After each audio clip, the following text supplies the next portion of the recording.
Good afternoon, my friends. This is Eladamri, Lord of Leaves. No, it's not. Hold up. Getting ahead of myself. Just joking. This is still the Grim Flayer, but we are LARPing as an elf. We're playing Elves today, and yeah, this has been a long time coming, so I'm pretty pumped about it. This is a donation league, of course, and there are actually two awesome guys we are going to thank for it, but first, we're going to talk a little bit briefly about the list. So this is a green-black Elves deck in Modern.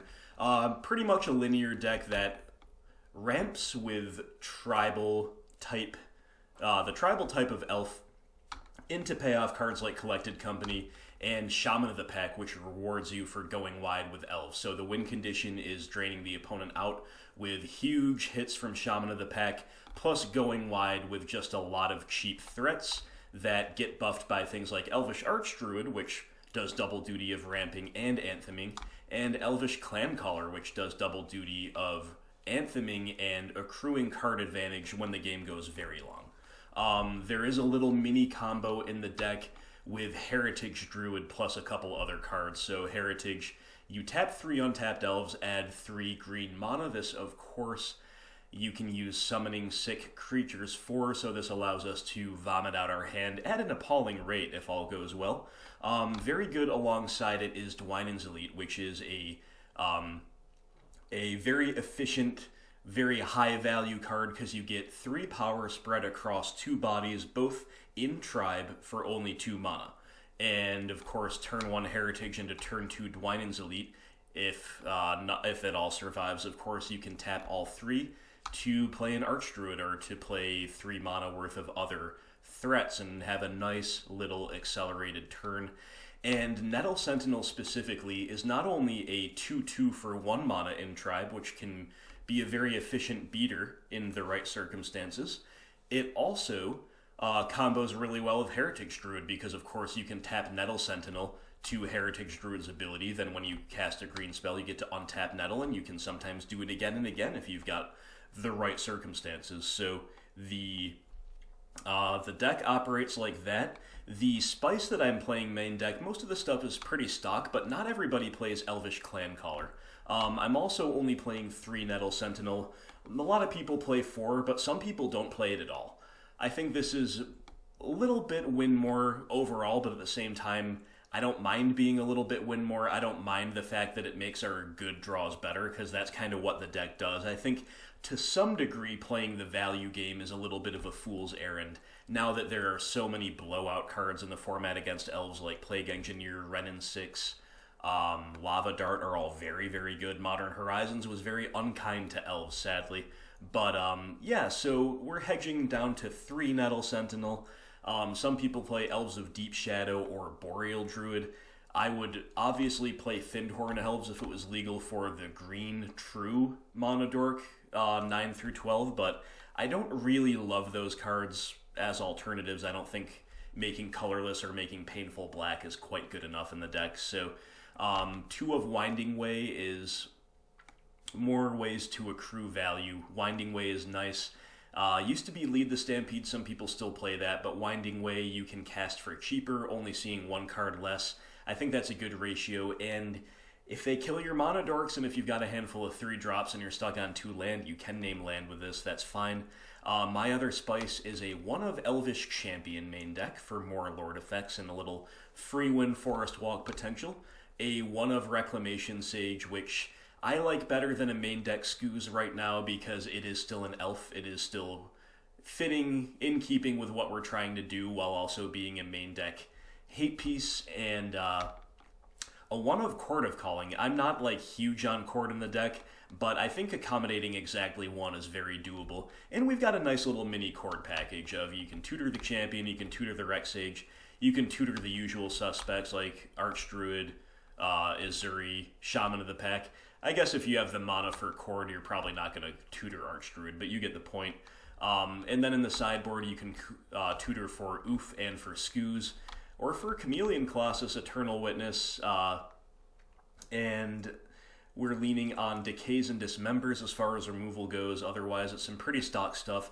I kind of wanted to play a third Cavern here, but my buddy who was going to loan it, we did not manage to link up in time, and I don't have time to wait around. I'm a very busy dude.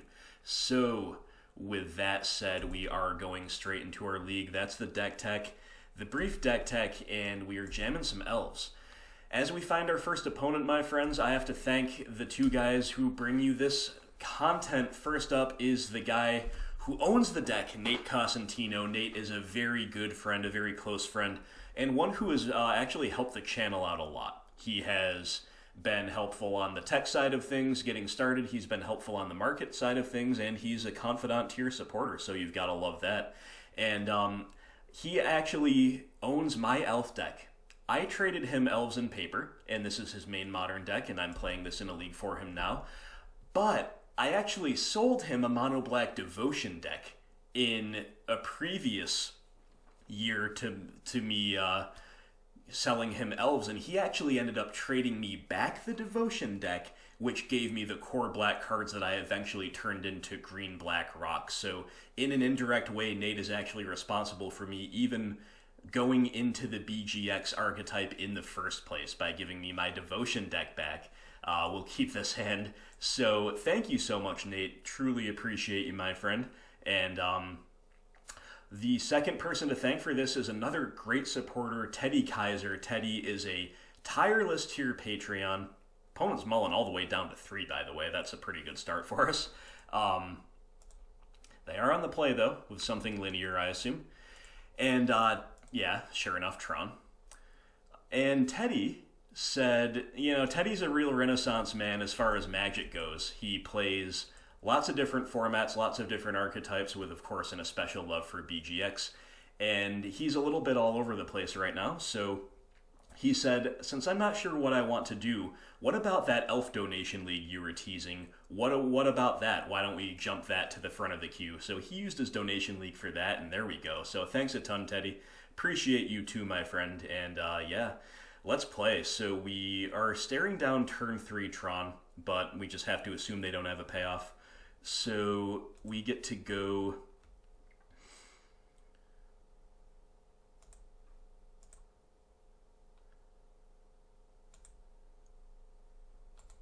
like this.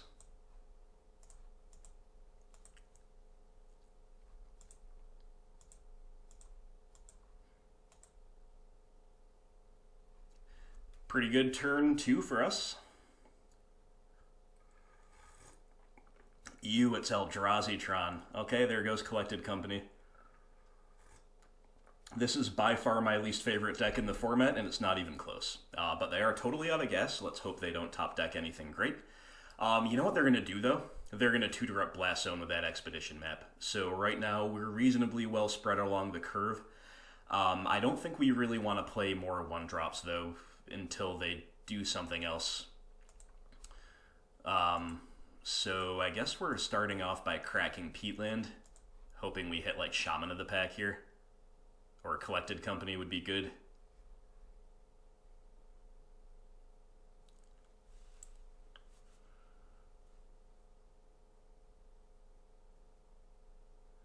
Another land is pretty poor.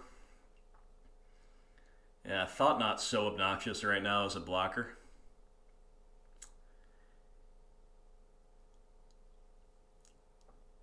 I think we're attacking because we just know they've got that Blast Zone coming up. At least I assume so.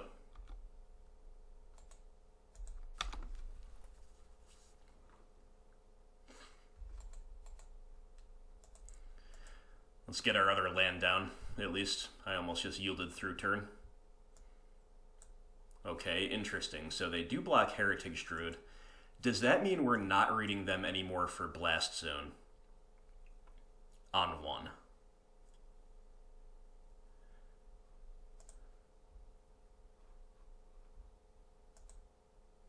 Oh, we already played a land, right? Okay. Just deciding whether we want to run any, like, another thing out. I think we do now. So let's run out Nettle.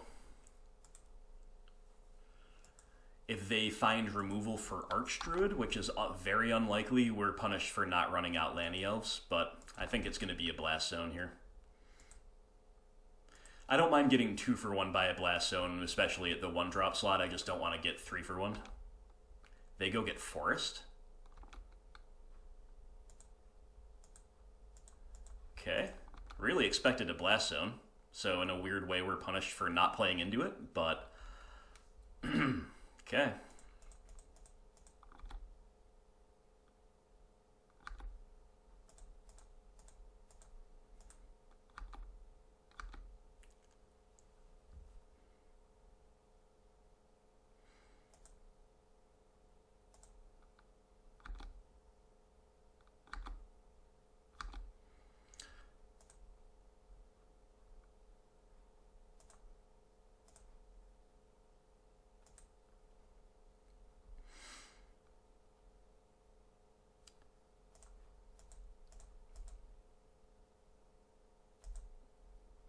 Guess we just play out into whatever they might have.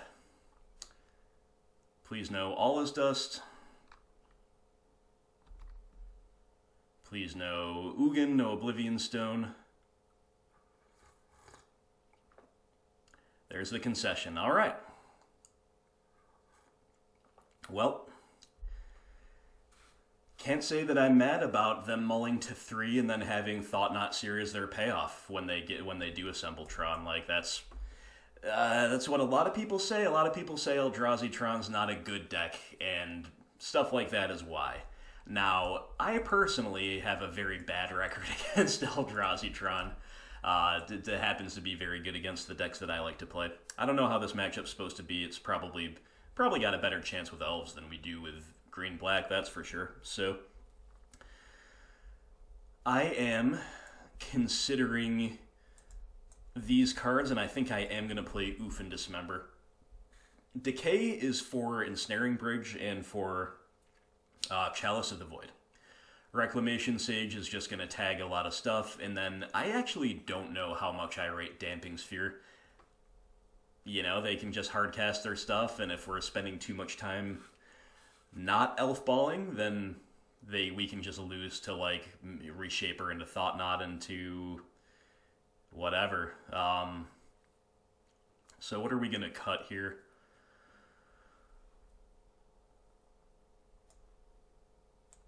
I'm going to cut 1 Azuri. I think we're going to trim from here, and we're also going to trim down Winding Ways, because I want to strike a balance, but I think we have to both race and grind here. These cards are going to come in. Maybe we just get rid of a Nettle as well, and we do some stuff from here. I'm just not sure exactly which. I'm going to play at least 1 Damping Sphere. I'm not convinced that we want 2. The second Rex Sage might be a little superfluous on the draw. Why don't we hedge? Why don't we play a single Decay as well? We don't want to get cheesed out by Chalice. We don't want to get cheesed out by Bridge. Then again, maybe you could argue that Rex Sage is just better than Decay. Especially because it's not like we can Decay a map on the draw. Anyway. That's a thought. Maybe this Decay should be a Rex Sage. Maybe we play the second Rec versus the first Decay. Well, with the opponent mulling, I suppose we keep. This hand's pretty medium, but we've got a Mono Dork and it functions. We've got some hate pieces, so sure. Like, as the floor, if we don't draw lands, we can just go double Nettle on turn 2. Opponent has taken another hefty mulligan. And we do hit our second land. Nice. So probably the worst outcome here would be Dismember into Chalice of the Void. Okay, there's half of the puzzle. Let's hope you don't have the other half. No, but they might have turn 3 Tron. Well, nothing this hand does about that. So, draw of another Mystic is presumably going to be pretty good here for us. See what happens. So we want to fade Tron, obviously.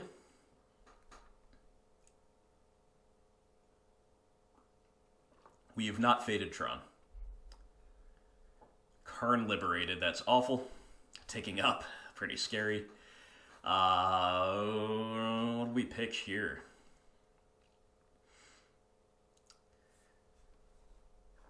I'm actually going to pitch a Shaman of the pack.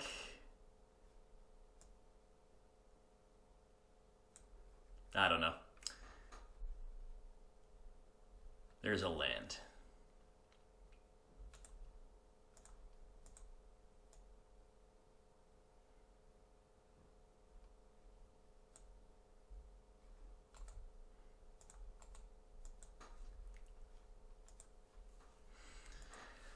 Are we priced into attacking the Karn? It feels like such a losing line, but I actually think we are.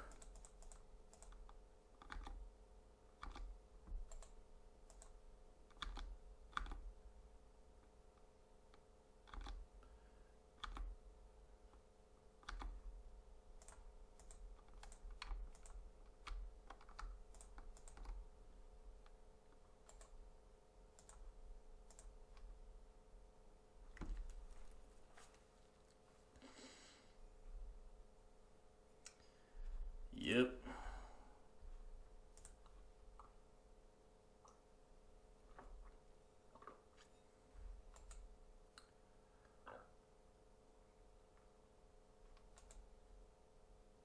So if we had not attacked last turn, the Karn would be alting this turn. They've got Wormcoil to protect it. We're dead. We're very dead. I guess we'll crack this. Heritage Druid. Combos well with our board, but doesn't really help us beat what they're doing.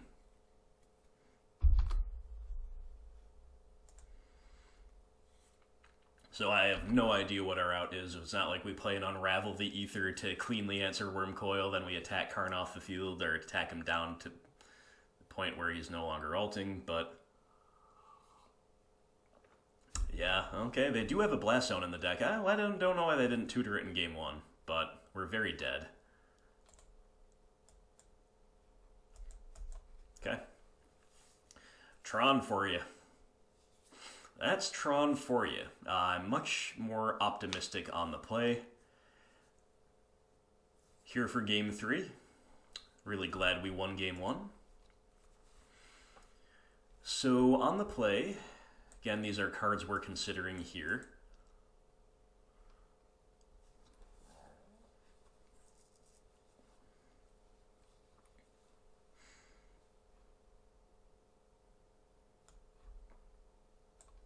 I don't know. Let's play both Damping Spheres, I guess. I'm still not convinced that's correct against Eldrazi Tron, but maybe we're just not that bad against the Eldrazi curve-outs, and we're a lot softer to the Tron curve-outs, so sure. I'm also going to play another Rexage on the play because turn 1 Dork into turn 2 Rexage, tag your map is pretty sweet. We gotta obviously lose something. Let's cut a Clan Caller, and I don't know what else is like a good cut here. We're brought in a lot of 2-drops. I guess we're just cutting Clan Callers, but I'm not sure. I'm not an experienced Elf player, although it was my first ever Modern deck. When I stopped being a kitchen table casual and I started porting some decks over to Modern, I guess this was over 3 years ago now, Elves were the first one that I decided on, and they were my most successful as well. Let's hope we can replicate some of that early success here. Whew, this is a heck of a hand if we have a second land. I don't think we're supposed to mull it. I think we keep a hand like this. Okay, opponent going on the mull train again. Love it. We love to see it. We love to see it. So we don't have the hate, but I think keeping just like a good game 1 hand when you're on the play especially is very acceptable in this matchup. Because, you know, racing them is a real thing. But really want to draw land here, just let us go off. No land. Alright.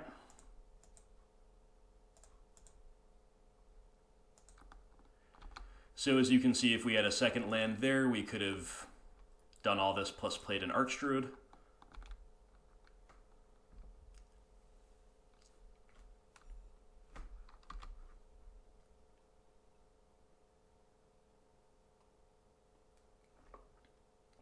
Oblivion Stone.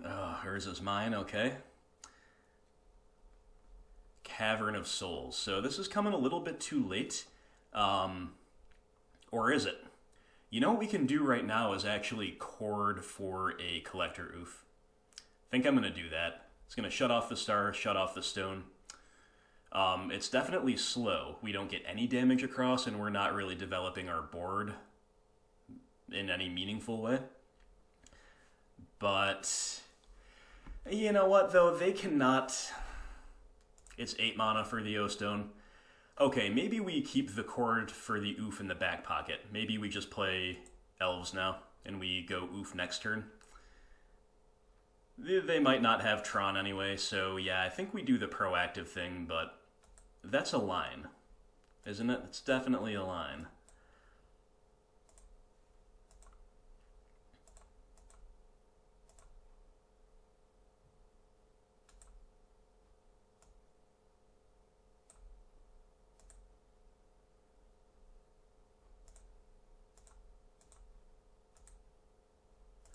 Okay, don't Allah's Dust me. No Tron land into Allah's Dust, please.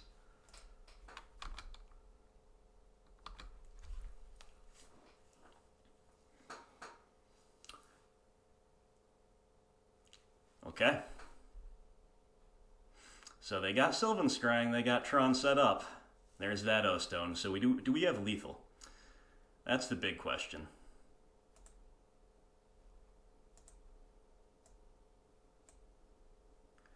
One, 2, 3, 4, 5, 6, 12, 18, 21. Looks like lethal to me.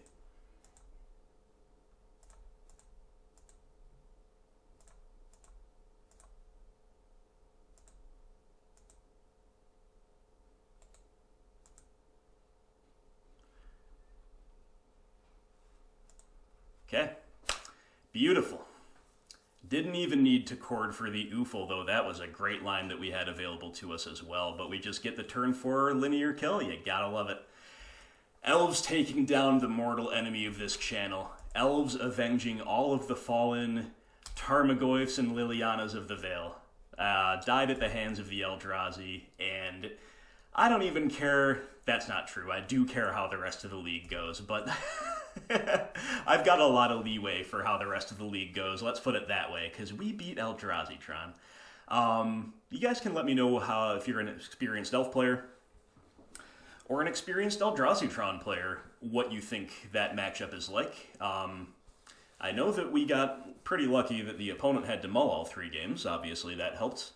In one case, they went all the way down to 3, but... Nevertheless, you know, I can see them struggling with the Elf Ball strategy to some degree. All right, guys, good start. Good start.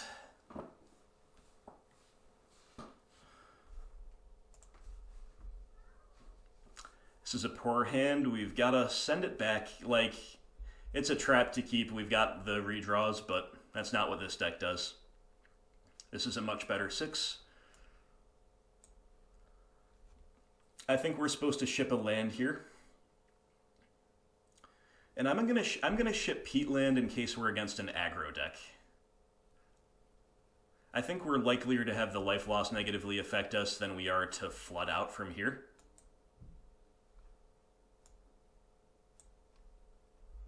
But I can definitely see going either way there. I can see bottoming Forest as well.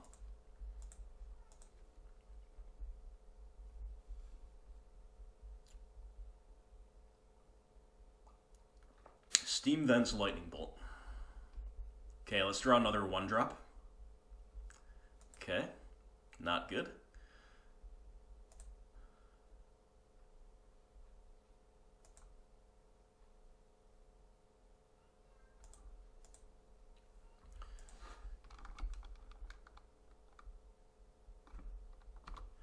So notably, for those not familiar with these cards, we cannot play Dwynen's Elite there unless we want to just resign ourselves to not making a token, which is not good.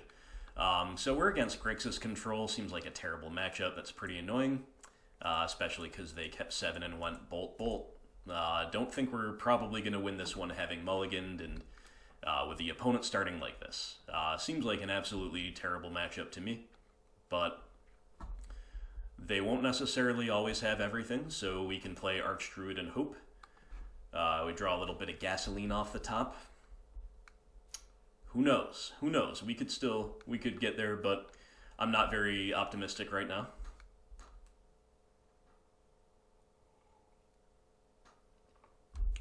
Okay, so if they're on Thought Scour, are they on like Taziger? Grixis Control is not a particularly highly tiered deck, so you have more leeway to expect, you expect the unexpected, basically. It looks like Taziger or maybe Angler here. And of course they had push for the Druid. Tazi it is. Okay, Taziger buying back Lightning Bolt seems like a good way to lose the game. We get to go wide here, but at this stage I don't know how much good it's going to do us.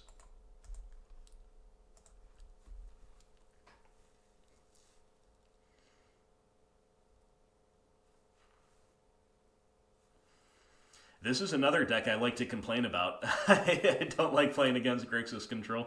I really don't. Yeah, I mean, we're just pretty screwed. We don't have good attacks.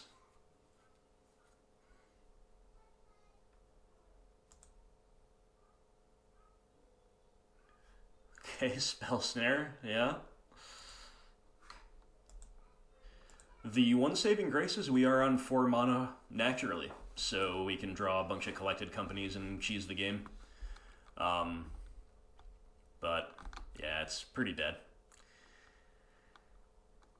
So opponent used their turn spell snaring. I don't know. Almost seems better to have just let that resolve and then activate Taziger maybe, but ugh. Okay. Especially because now Spell Snare is in the graveyard, and when they do activate, we can give them it back. It's not a very good card against us overall, although it does have its use cases. Double Drown in the lock. Oh my. Yeah, this matchup's pretty horrible. They might play Plague Engineer out of the side too. Hey, we're bluffing Collected Company right now. That's probably what this looks like to the opponent. If only we were, right? I guess if we were, we would have done it while they tapped out. Oh my god. Alright.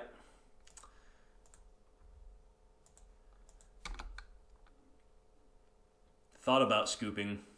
Probably should. I'm very close to scooping.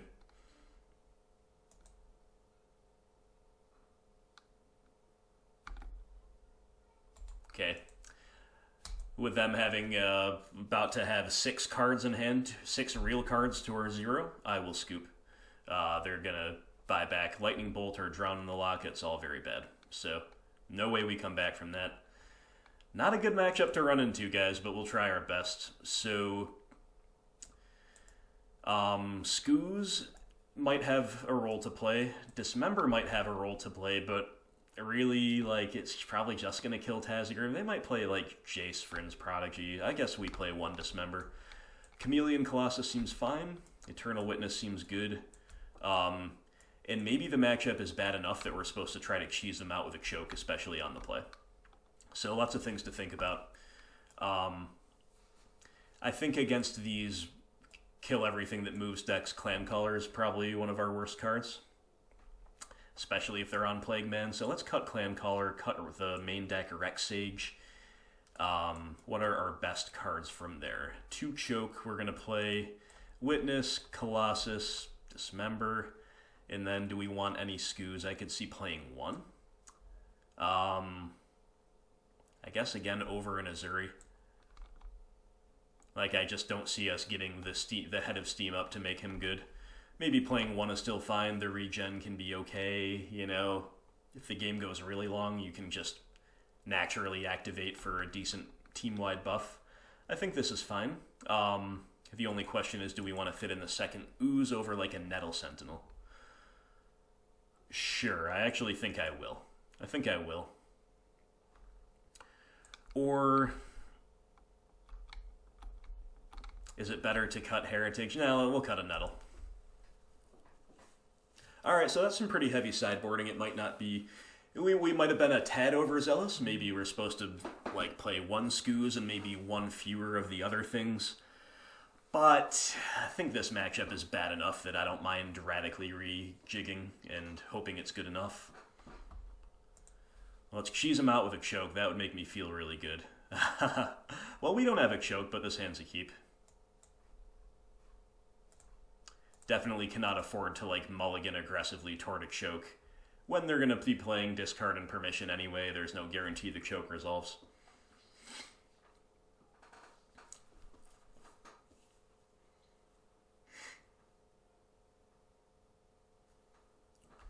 So we've got a few good lines available to us early on, but they're all pretty dependent on this Mystic Living.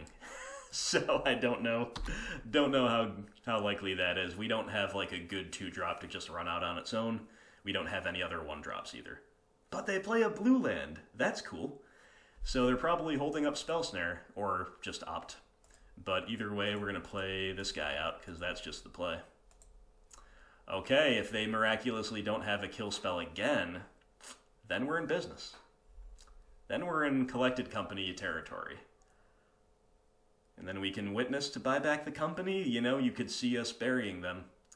But they have to really have no kill spell here. Dang. Alright, let's just draw a land? No. Okay. I'm just going to play Witness, buy back the Archdruid. Again, they are representing Spell Snare.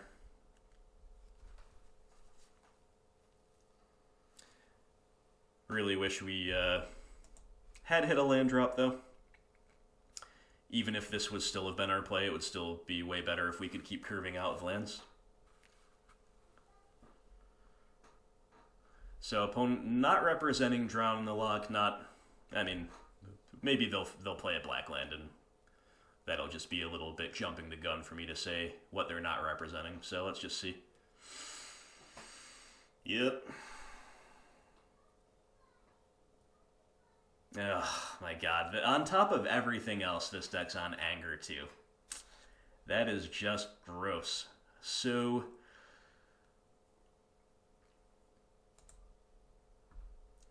Cavern's a good draw.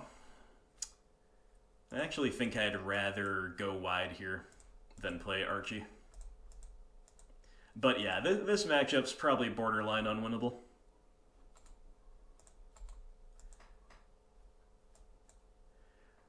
So the reason, for those who may not have heard me complain before, I try to keep it positive on the channel, but I also try to tell it like I see it. And one reason I complain about the Grixis decks when I run into them is like, okay, you're really, really 80-20 against fair decks and against small creature decks, but what does this deck do against, like, the hyperlinear stuff like Neoform? That's what I always tend to wonder, right? But maybe that's just me. Maybe I just don't know what's going on. So, notably, the opponent didn't hit a 4th land drop. That's pretty good. But at the same time, it means they've probably got a bunch of push, bolt, Kolaghan's Command, Drown in the Loch style things in hand.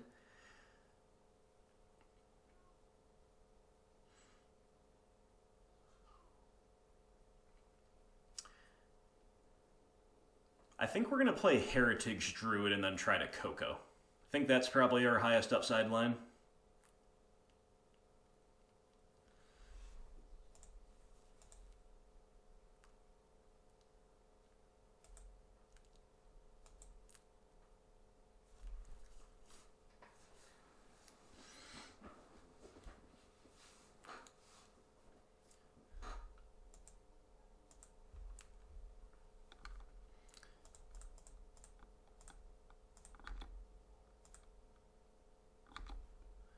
So we are going to telegraph it a little bit by just attacking here.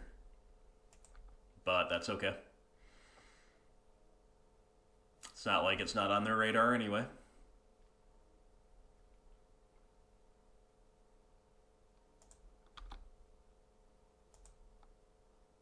They thought scoured me. To drown in the luck? Oh, okay, Fatal Push, sure. I think I'm going to Coco now.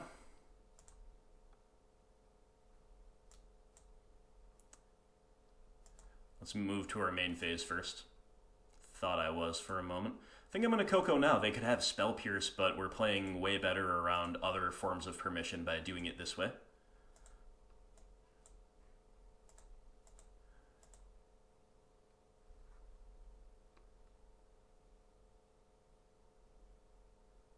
Oh my god. Are you kidding me? How is this possible? No hits? I have to say something in the chat. I'm just gonna type it in ellipses. Yep. Okay. Well, we're really not meant to win this one, are we, guys? Man, I'll tell you, my variance has been, it's been bad lately. It's been a bad month. My modern results overall are still fine, but I can tell you, I'm experienced enough to know when we're on a hot streak and when we're not, and that's a pretty firm not. And note that the opponent's random thought scouring of us took away what would have been a perfectly fine pair of hits. It's pretty absurd. You couldn't make it up. So that was just a massive blowout, obviously. So what I'm going to do here is just cast everything. We're going to force them to have answers like, I think that set us far enough behind that now we just vomit out our hand and we're almost certainly going to lose. But there's just nothing else we can realistically do. Like playing KG now after having kind of picked an opportune window for a Coco and then just completely whiffed on it, like not even hitting mana dorks, just whiffing. Yeah, that's pretty horrendous. OP's got Snap, Fatal Push.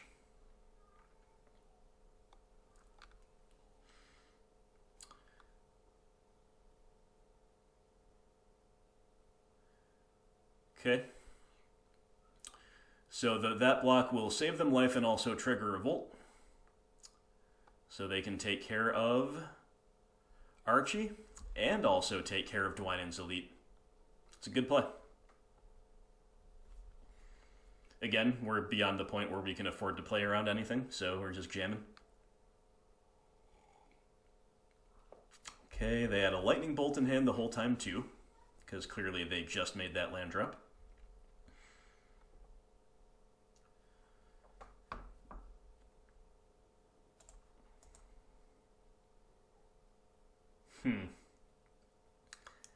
We're a little bit blown out if they have a kill spell on Heritage in response to this, especially if it's like Snap Bolt. Okay, they don't.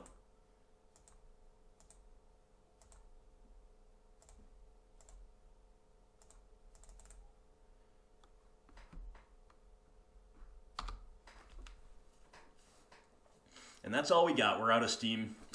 If that Coco had landed, we would probably be in actually a decent position here. Colligan's command maybe buying back Snap and killing one of our pieces on board. Yep.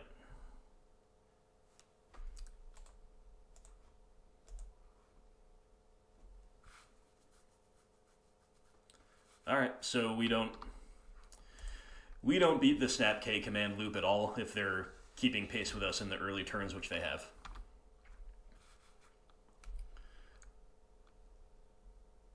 And now they hit land number 5, so they've got Snap K command. Oh, Snap Anchor of the Gods, that's pretty good too. You know what though? Whatever. It's not even that much worse than Snap K command.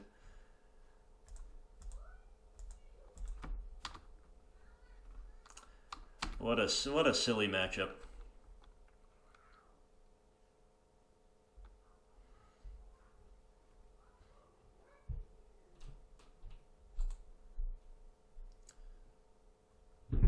They show us anything good here, we concede. They don't, so I guess we play it out. Chameleon Colossus. Oh no. Oh no, you've gotta be kidding me, dude. Another snap. This is... okay. That's a tilt. This is something that could actually have posed a real problem to him, but they never fail to have the 2-for-1.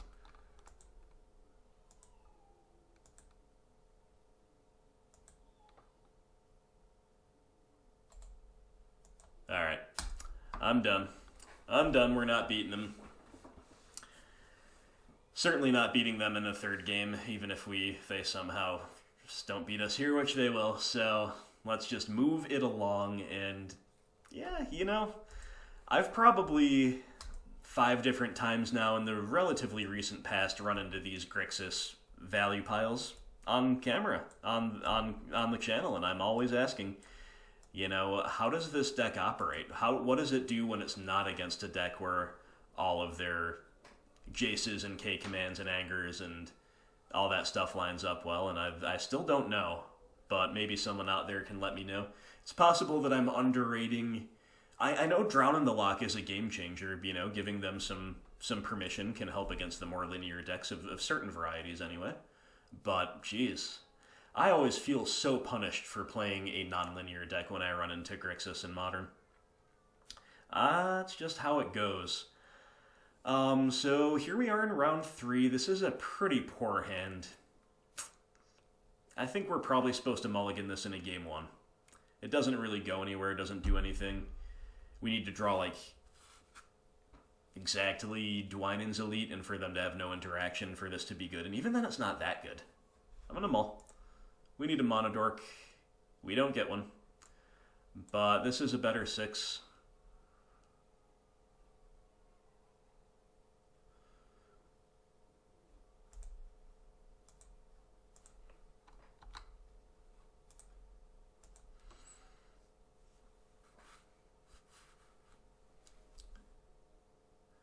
Okay, turn 1, Oath of Nissa.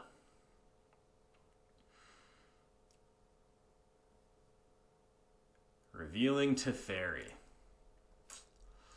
We draw another land. Not good at all, but presumably this Bant deck won't have good early interaction for our stuff. We're probably going to get to go Dwynen's Elite into Archdruid next turn, and big problem there is that we're just out of gas after we do that, but it's still a good start. Let's try it. Let's try it.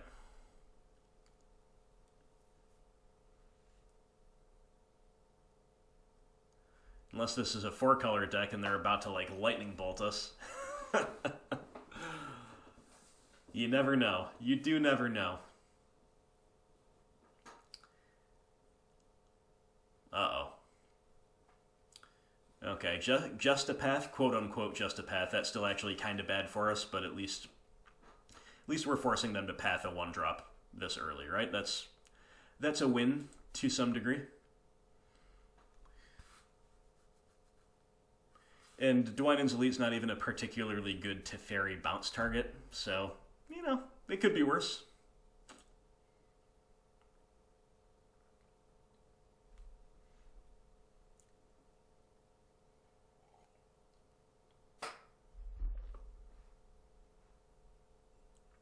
And yet, that's what they do. Okay.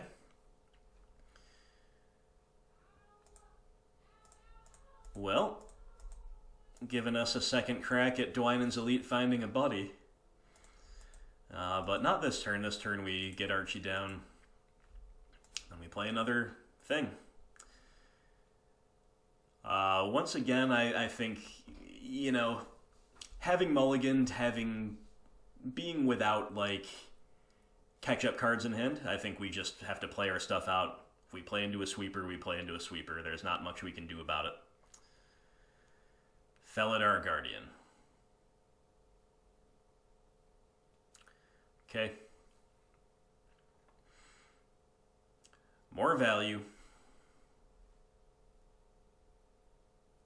Shaman of the Pack. This... Okay, I was going to say the Blooming Marsh is killing us. It's actually kind of not. I forgot we had a dork on field already, so we get to... yeah, we get to have a pretty good turn.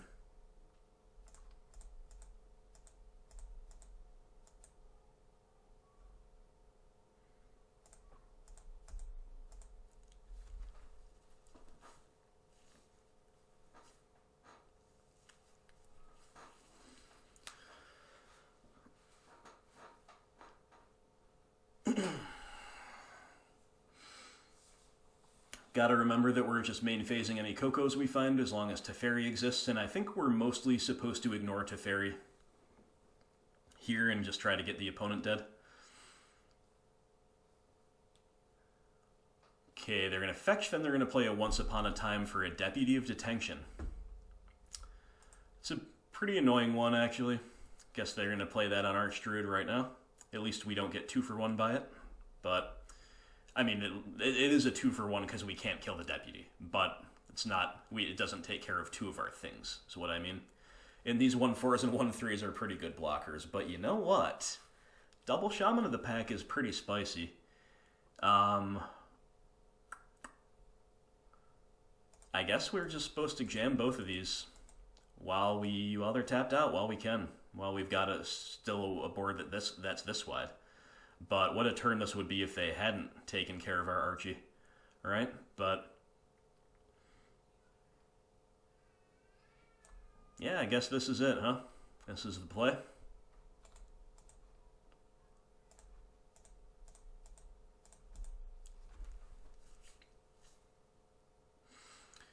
So we do not have good attacks this turn, but next turn our attacks are okay, considering they're at 5, and we're just trying to suicide our way to victory from here. Or obviously draw another Shaman of the Pack, or Coco, or Cord into one. So we definitely have ways to win here. If they don't do anything, I still don't know if we're supposed to attack this turn. They just say go.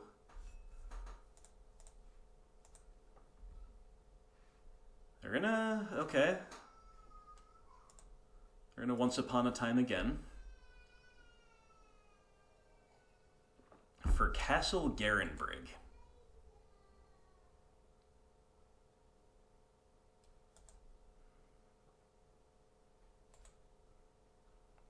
Oh my god, another deputy. Please, please.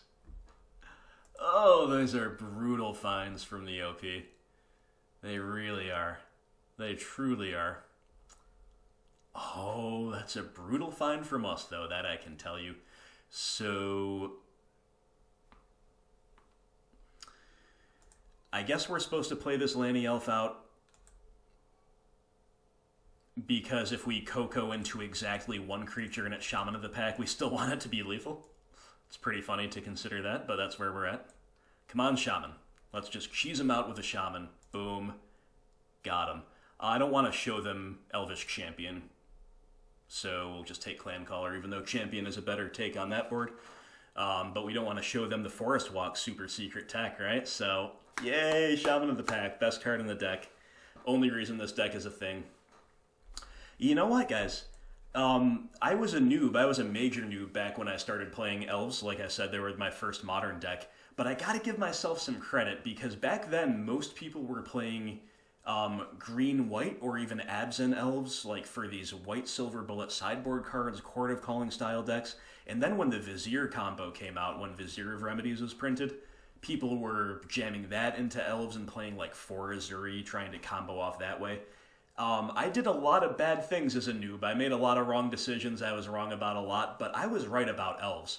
I studied Elves closely, even as a noob, and I was like, I think the green-black deck is just better. Like, I think Shaman of the Pack going wide, I think it's just better. And I think time has pretty clearly proved that to be correct. So chalk up 1 win for the noob Flair back in the day, among some losses, admittedly. But, yeah, good times. I do love this deck, and let's hope we can take this Bant deck down. So, I guess we want Dismembers and Decays to kill Deputies, Teferi, Faladar Guardian, so on.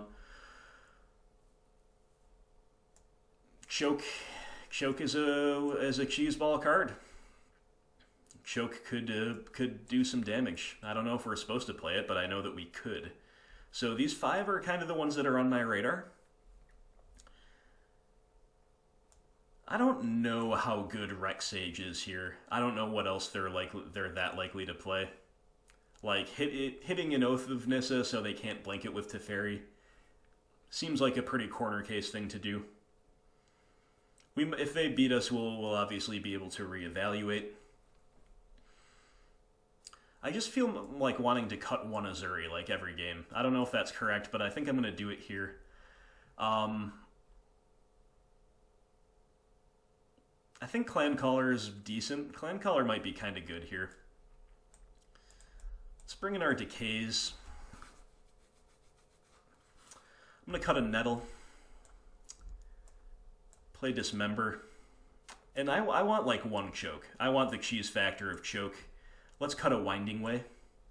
I guess if we're bringing in this many non-creature cards, we can cut either like a Winding Way or a Coco. I'd rather cut Winding Way. Okay. Obviously no expert here. Maybe that sideboarding was not optimal, but it feels pretty decent. Feels decent. We'll see how it plays.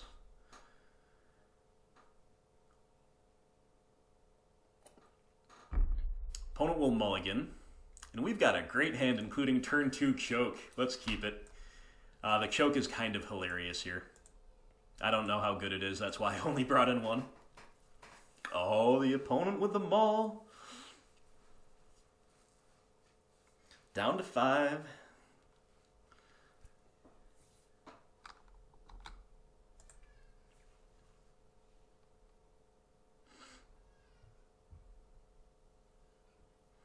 Is this an oath? No, it's just interesting. Okay. So unless the opponent is on Dismember themselves, they probably don't have a good answer to this. I really hope they're not. I really want to do turn 2 Choke or just continue having mana and they just scoop. I'll take it. I'll take it. They didn't even... Oh, they did. Sorry, they did take their draw step. I didn't think they did. Okay. So the scoop makes me think that they didn't hit a second land, in which case I don't know why they fetched right away. But anyway, I won't complain. Well, there's some good variants for us. We got pretty lucky to shaman them out when they were playing a good value game against us and looked like they were about to kind of turn the corner. And then we got a free win in game 2. So that's what we like. That's what we like, right? I know I'm supposed to be the BG rock guru who wants to always play the intense decision-making based games, and I do like that most of the time, but hey, we want the free wins sometimes too. We'll keep this hand. The opponent will mulligan. We're on the receiving end of a fair amount of those. That's good. It's a good thing. And, I mean, this hand could really bury somebody. We're against a Concealed Courtyard deck. That makes me very pessimistic that our Mystic will live. But stranger things have happened. Okay. Dead. We want to fade, like, discard effects. This might be... Oh, no. Stoneforge Mystic. I think Stoneforge Mystic's a hard card for us to beat. So we're against Deadguy Ale. It's a cool deck. You know, we like the deck. We like the opponent on the classic lands. Good taste from the OP, but I think we're about to get killed in pretty short order by Sword of Fire and Ice. Not a whole lot we can do about it game 1 with a hand that is this slow.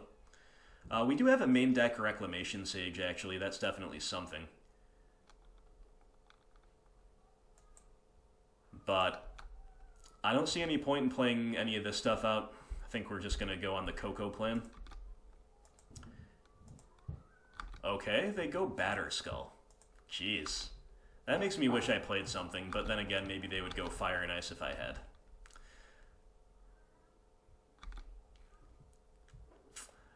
So now they're going to tutor it in, and yeah.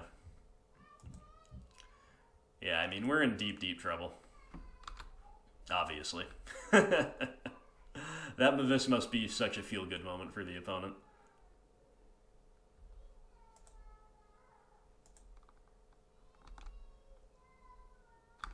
Okay.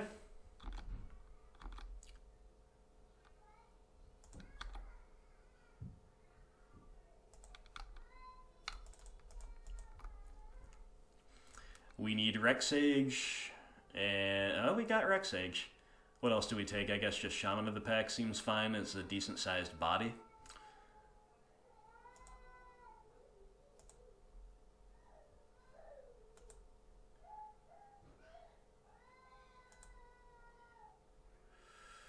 And we need to... I mean, we're just not beating this. But we need to take care of Sword of Fire and Ice. But, I mean, we're just not beating this. They're now making enough land drops where they can bounce the Batterskull and all this stuff, so...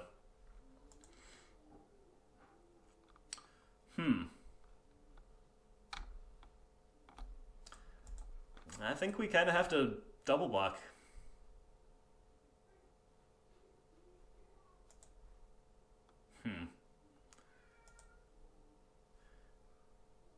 Maybe not. Maybe not yet.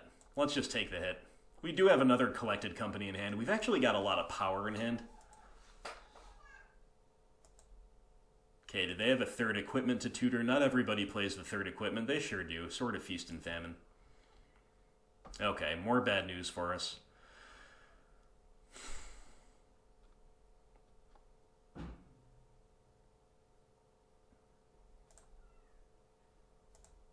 Okay, so if we go Heritage into Archie, we can still Coco.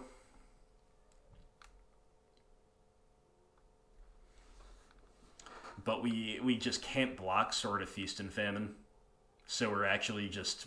we're not technically... We're dead. We're going to go to 1, we're dead. Let's just not show them anything else, I guess. We have no other ways to beat this main deck. That was a really tough curve out. Unanswered Stoneforge Mystic, this is really tough. I don't remember if I mentioned this in the deck tech, but one reason I did play Choke is because I identified Blue-White Stoneblade as a pretty tough matchup, but this is not Blue-White, it's Black-White, so Choke is not our friend here, but we do have Rexage, Decays. Normally, like on Green-Black, I'm not that high on Oof against Stoneforge, but maybe we just want it here because it's that good against us. Dismember seems good. Eternal Witness to grind. Skoos can grind here, but it looks like we have enough to do without it. And we probably want Chameleon Colossus as well, so a lot of cards to fit in. I think let's cut Clan Callers. Let's cut Chord of Calling, maybe?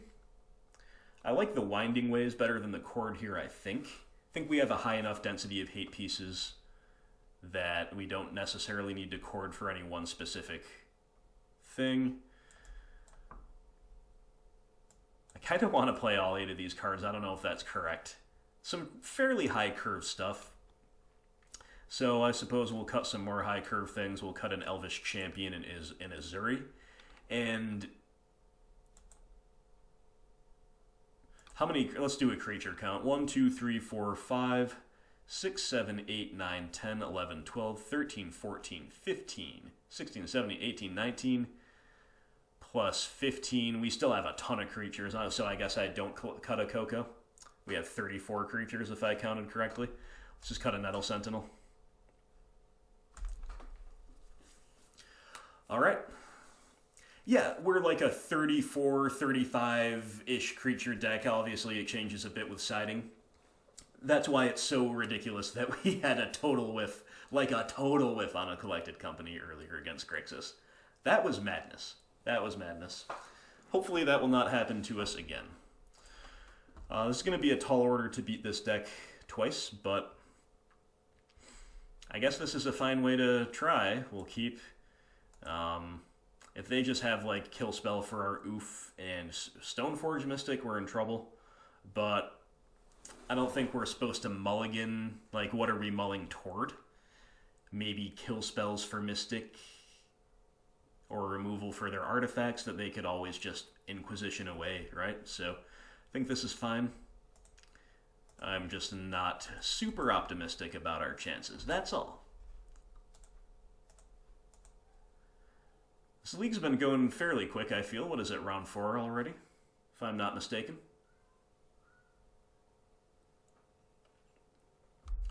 There you go. There's that discard for you. Thoughtseize. If they take away our Oof, they're on SFM. If they take away our Colossus, they're maybe playing for a longer game. They take Colossus. Interesting.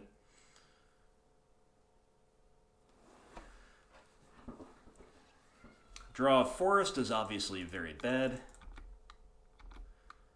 So we get our attack in with the Nettle, then we're sure to sequence this way so we can untap. I guess we're supposed to play Dwynen's Elite here. I'm going to feel a little bit bad about doing this, obviously, if they have another discard effect, but again, what can we play around? This is clearly the optimal play in a few different ways.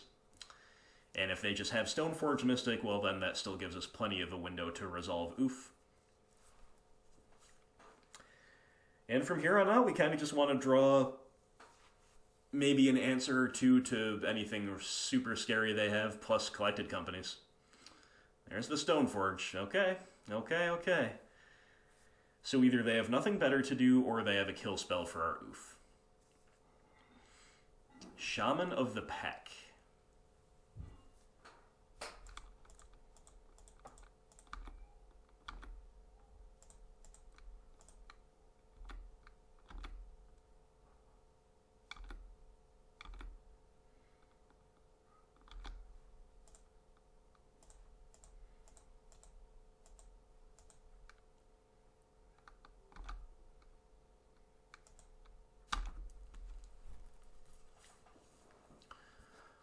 Okay, they play a tap land, so at least they don't have push this turn plus an activation. Eternal Witness. Alright.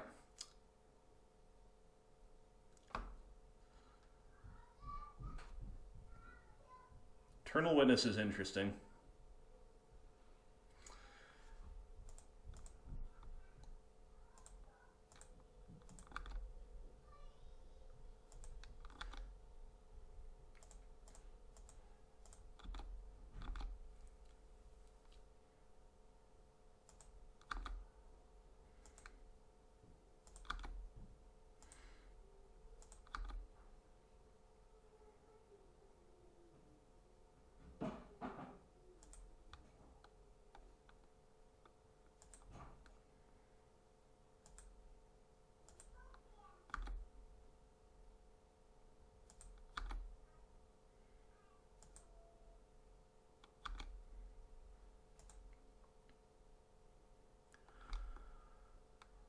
So,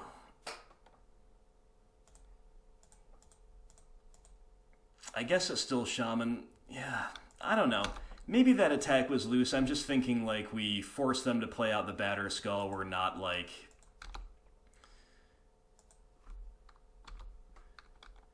letting them have removal this turn. Maybe that was just wrong. Ugh, and the Inquisition. And then I thought about going Eternal Witness for the Chameleon Colossus, which would have dodged Inquisition, and now that had... Oh, okay. Oh my god, then Brutality. Alright, we're just pretty dead unless we draw an out to the Batter Skull. Elvish Archdruid is not an out to the Batter Skull, but it's a pretty good card, I guess. Kinda gotta just go in blocker mode right now, though. That attack, I guess, was pretty bad, but they certainly had a really good follow-up. Like, when they've got this type of curve, I don't think we're in very good shape anyway, and then they go get another freaking piece of equipment. Yeah, it's been a tough few months for Elves. They just play out a Tide Hollow. That's really interesting. Okay, let's draw Coco. Okay, we're just dead. Coco could have let us cheese him out. but we're dead.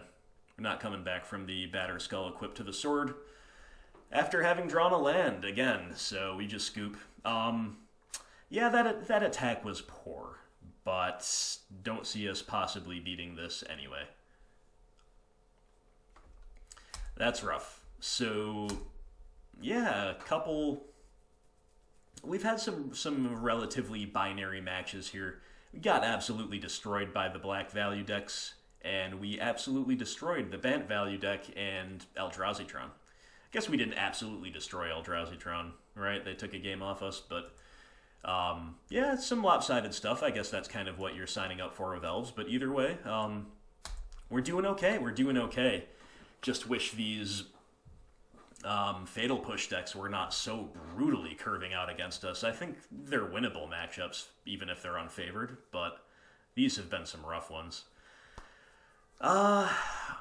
With the opponent mulling, I suppose I'm going to keep this. This could possibly be a mull as well. It's a pretty slow hand, but you know, we've been struggling against the attrition deck, so let's keep a decent anti-attrition hand, I guess. I don't know. Could definitely see either way here. Okay, Verdant Catacombs. Looks like another... Maybe not. I was expecting... Oh god, Slippery Bogle. Well... I don't know how this matchup is. Probably pretty bad game one. Maybe better post side. Who knows? Well, that's a hell of a start from the opponent. Collected Company.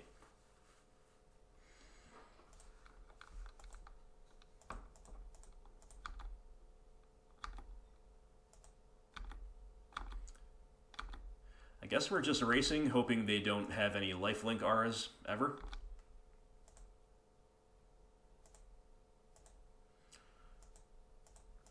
And I'm going to play Dwynen's Elite here because it gives us the highest density of nut draws. Like if we draw a Heritage Druid off the top, Dwynen's Elite helps us go nuts. And we also might have to chump block sooner rather than later, if that's even a line available to us. They all obviously have the ability to get flying and stuff. So there's that. Ooh, opponent staying back, respecting the Elves. I love that. I love it. Okay. So we can cast Winding Way. Like, Elvish Clamcaller is kind of a better, like, guaranteed thing. But casting Winding Way looking for Heritage Druid is appealing enough that I'm going to do it.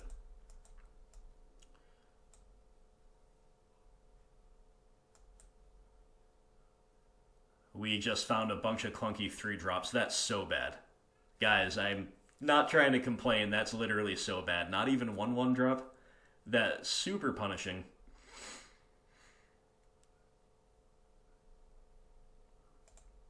Yeah, I mean, nothing else we got. So now we're all in on this Coco bailing us out and the opponent kind of bricking for a little while. That's the opposite of bricking. That's a Daybreak Coronet. That's their best possible draw. First strike lifelink, reach Vigilance. I guess I don't see any reason that we have to block here. We're just like extra dead to... no matter whether we block or not, we're dead to them getting a flying enchantment, so sure. And I guess I'm going to Coco main phase because we're not really gaining much from playing around that, and if we hit a Heritage Druid, which we do not, then we could have had some fun. I guess we take Lanny Elves here, but yeah, we're missing our good hits for sure. They're just going to get so far out of reach with the lifelink, even if they don't find anything else.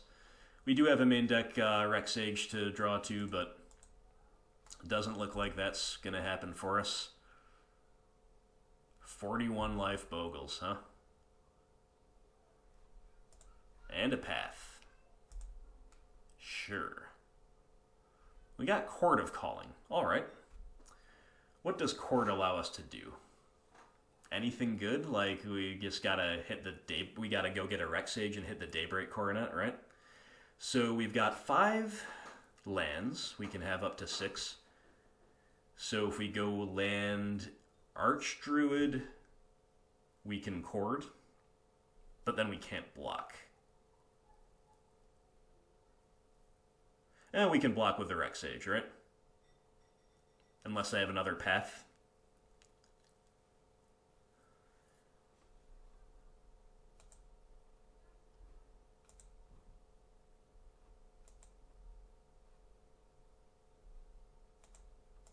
Yeah, we're not going to play around path. If we were, we would play Clan Caller this turn and then have 2 possible blockers next turn.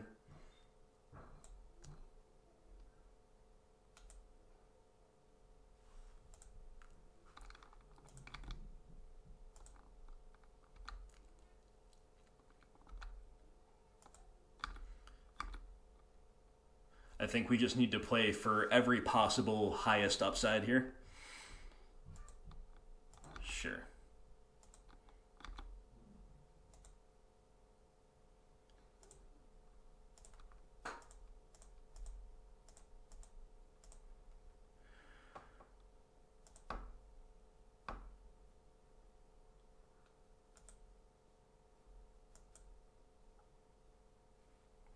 Oh, I forgot we untap Nettle, so we do have 2 blockers, so we're not strictly dead even if they do have a path.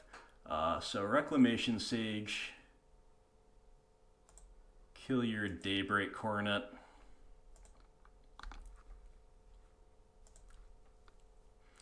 You know what, if they weren't lifelinking for the last few turns, we would actually be in an alright position with the Shaman in hand, but...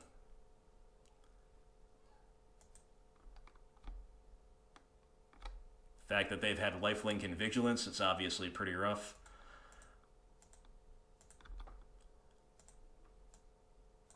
I guess Rec Sage is our worst creature of those 3, but I'm not entirely sure about that.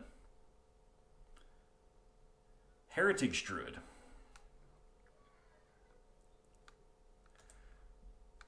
Well, we're definitely just going to dump out our whole hand right now.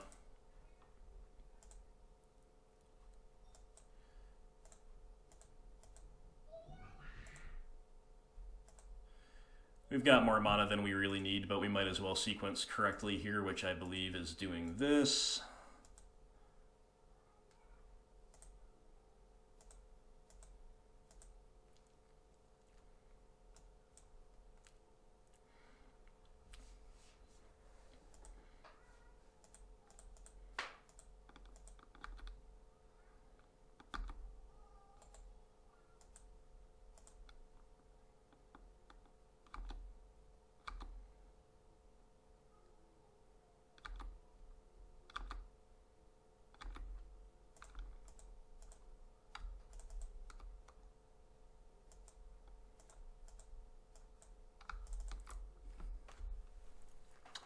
Alright guys, well we're putting together quite the turn here.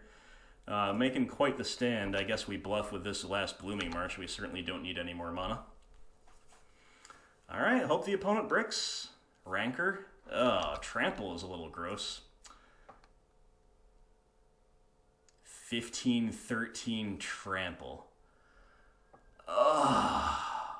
4-9. Yeah, we gotta throw everything away to not die? That sucks, man. Bogles. What a deck. What a deck Bogles is.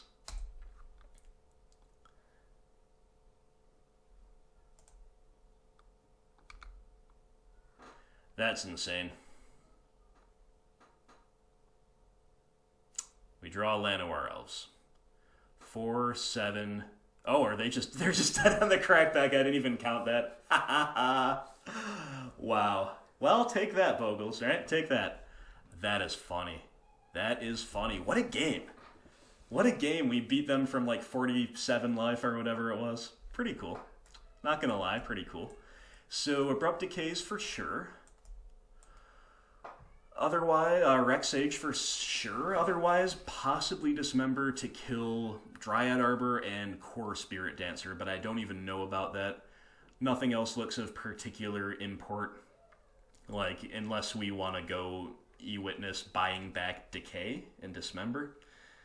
But they're not really going to put things in the graveyard on their own, so we'll consider Witness, but I don't know how good it is, really.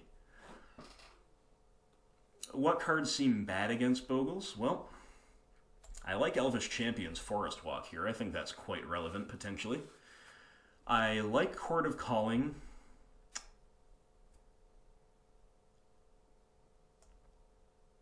I think we like both Azuris, too. I'm going to cut a Winding Way, but I'm not certain about this. And I mean, no main deck card really sticks out as bad here to me. That's kind of the issue I'm facing. I think Rexage and Decay are our best cards. Let's cut a Nettle. Maybe cut one Clan Caller and not play with this stuff. I don't know. I kind of want two Azuris here. I think Azuri could be pretty important here. It's not like we're playing 3 or 4, right? Leaving in 2 is fine. We have upped our curve a bit.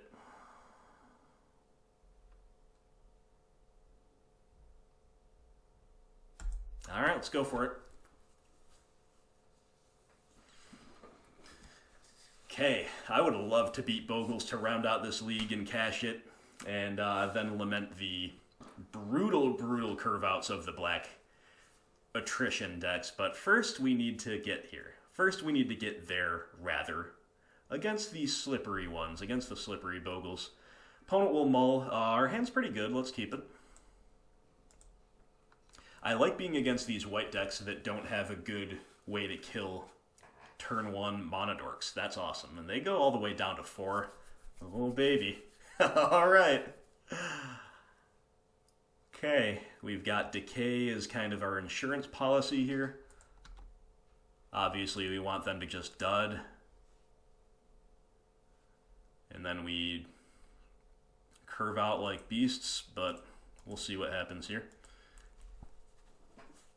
So we want the opponent to dud, and we want to draw a second land. Ethereal Armor. Not dudding, but not, you know, not the scariest yet. Pendlehaven, beautiful draw. All right, we will certainly have the luxury of going Archie here. Now we're going to have our mana either way. They're either going to path it, or they can't answer it, and we get to untap with them. Daybreak Coronet. See, this is definitely scary, but at the same time,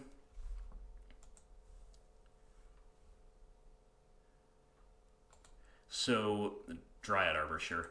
I believe if we decay the armor right now, I believe that Daybreak Coronet falls off as well. If you guys don't mind, I don't want to punt at the very end of the league. I'm going to look that up. I'm going to look that up real quick. I would just ask a judge, of course, if I was at a tournament, so I don't think it's immoral to look this up or anything. So, Daybreak Coronet, destroy. All right. Looking it up on my phone here. Bear with me, my friends.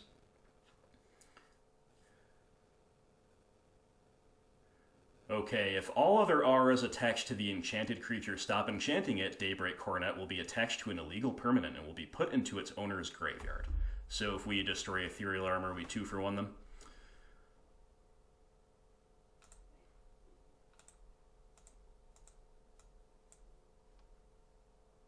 Yeah, we do. All right.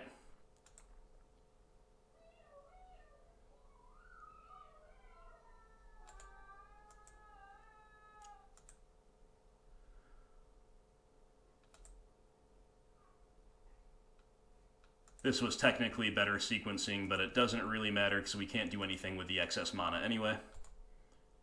But yeah, that Decay, man, that Decay, pretty nice. Pretty nice indeed. And we still have a Rexage in the tank. Hello. The life totals are very askew, but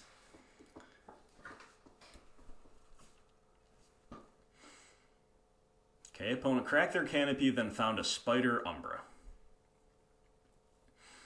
So do we want to Rex Sage the Umbra just basically to race as hard as possible?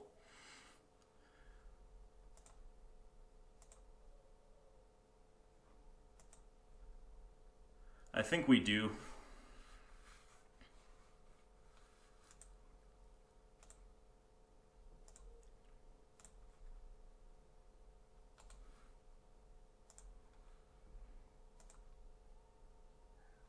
Alright, good enough. Didn't even need to show him the Shamans of the Pack, because that is just going to be way too much for the opponent to recover from. The flex removal. Look, even when we're not playing BG the Rock, we're playing BG the Rock. We're Rex-aging and decaying all the unusual forms of permanence on our way to the victory. So, hey, you know, a pretty successful league with Elves, considering... so Elves have... Like I was saying, I don't know if I ever completed this thought, though. Elves have been a solidly tiered 2 deck for a while in Modern, and then they got rocked on their heels badly by Modern Horizons. But, slowly but surely, and to a significant degree, I might add, they have been coming back into the fold. They've been increasing their meta share, coming back into their 5-0s on a regular basis. In fact, I'm quite certain that maybe until a couple weeks ago, BG Elves were putting up way more 5-0s than BG The Rock. So, just to put things in perspective, the deck definitely is strong, definitely can 5-0, definitely is very proactive, got a lot of interesting lines, but you saw how rough it can be if you're against a deck with, like that Grixis matchup seemed awful. I don't think the Stoneblade matchup, even the Black-White Stoneblade, is as bad as it looked there. They just had really good curve outs, we had medium ones. What are you going to do? But we saw the power of this deck punishing the stumbling of linear BS, if you don't mind me saying so, like Eldrazi Tron. Not even linear, just like generically BS, I guess.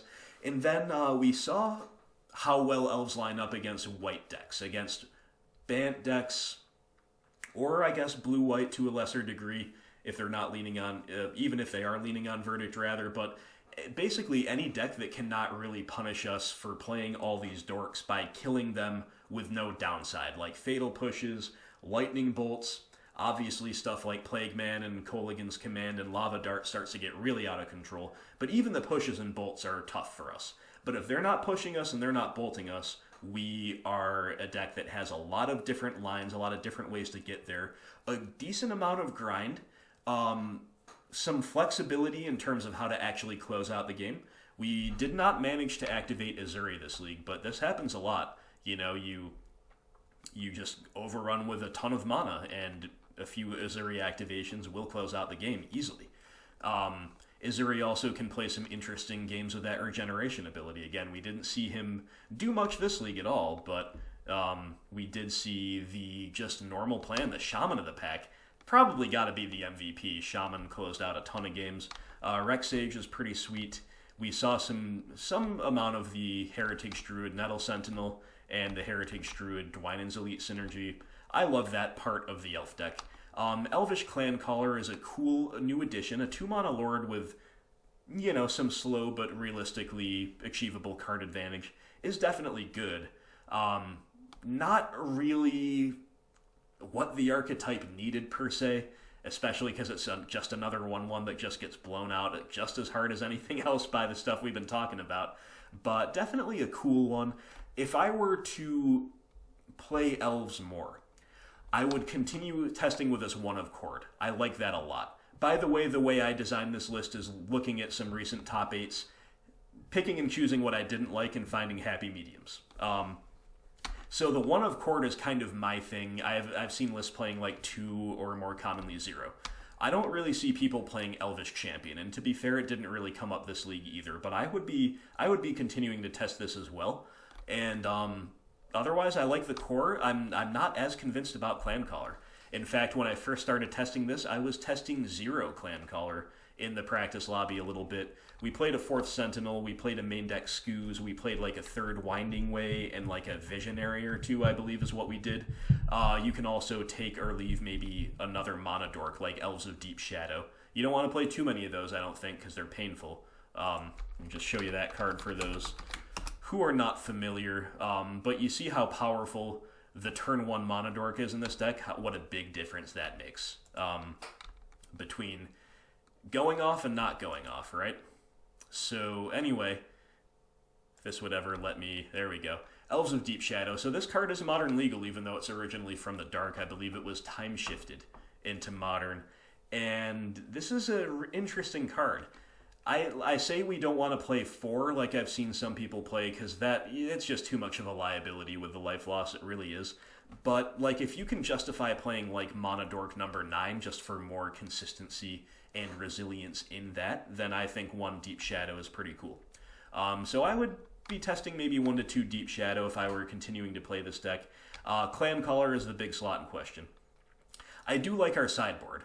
My initial sideboard I was not as pleased with. We had just kind of too much to do in certain matchups, not enough to do in other matchups. This deck is kind of medium meeting point between BGX and Mono Red Prowess.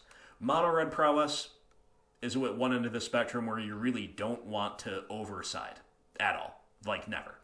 And BGX is like, if you have 10 cards to bring in, and they're better than 10 cards in your main deck, then that's what you do, because you are just playing the best cards possible for any given matchup.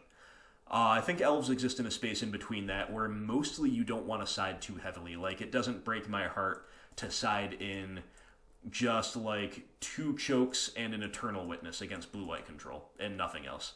You know, maybe you could play a Decay, maybe not, but if you're not sure, you can just side 3 in, 3 out. I think that's fine. And then for the matchups where it's a little bit tough, like the black-based interactive decks, maybe we move up to like 5 or 6 cards that came in, as you might have seen me do here against Grixis. So I do think the sideboard is good. I'm pretty happy with this list, considering I am new to Elves and I was kind of striking out on my own a little bit with some input, of course, from my donor Nate, and also a couple other buddies, as well as looking at the top 8. But I think I would recommend this deck to people for a secondary deck. I'm not going to sugarcoat it, though. It is really tough out there when the format is this interactive, and the Horizons cards that really punish us are not going away. So bear that in mind.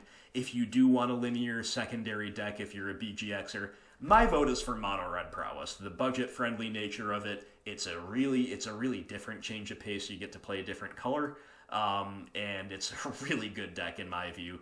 I've had excellent results with it so far. But Elves are viable, Elves are very cool, and Elves are one of my first loves. So thank you so much, Nate, for supporting my channel and for lending me the cards. I hope you enjoyed this league. This is a great way to revisit an old and still viable archetype for sure. And there's a lot of untapped potential here. You know they're going to print new Elves over time. They're a classic high fantasy archetype. It's not Magic if there's not an Elf deck that's at least somewhat viable. So let's see a little bit more love for Elves, Wizards. Come on, let's do that. And thank you again to Teddy for using your donation league that you earned to boost this to the top of the queue. So thanks, guys. Thank you to all Patreon supporters, as always. And if you are new to the channel, if maybe you discovered this because you're looking for Elf content and you found this, please do stick around. We might revisit Elves in the future. Who knows? Especially if you want to see more. You can let me know and maybe we'll play it again. Otherwise, we're doing mostly BGX-focused content, but we're playing Modern, we're playing Pioneer, we're playing some Mono-Red aggro as well. So stay tuned to the channel as always, guys. You know where to find all that stuff. Thank you for watching. Hope everybody out there has a wonderful day.